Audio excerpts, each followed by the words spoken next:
পুরী থেকে আসা বাংলা যাত্রী বোঝাই গাড়ি দুর্ঘটনা, গুরুতর আহত বেশ কয়েকজন যাত্রী। তীর্থযাত্রী বোঝাই বাস দুর্ঘটনায় 20 জনেরও বেশি যাত্রী আহত। গুরুতর আহত দুই যাত্রীকে ওড়িশার সোর হাসপাতাল থেকে বালাসোর মেডিকেল কলেজে স্থানান্তরিত করা হয়েছে। 140 জন যাত্রী নিয়ে দুটি তীর্থযাত্রী বাস দুদিন আগে বাংলার পশ্চিম মেদিনীপুর মোহনপুর থেকে দীঘা হয়ে পুরীর উদ্দেশ্যে রওনা দেয়। গতকাল রাতে দুটি বাস পুরী ছেড়ে পশ্চিম মেদিনীপুর মোহনপুর আসছিল।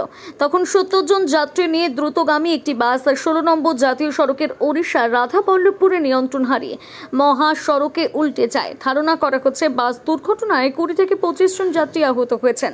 আহত যাত্রীদের মধ্যে কয়েকজনকে বালাসোর এবং শিমুলিয়া হাসপাতালে স্থানান্তরিত করা হয়েছে এবং 10 জনেরও বেশি আহত যাত্রী চিকিৎসার জন্য সোর হাসপাতালে আছেন।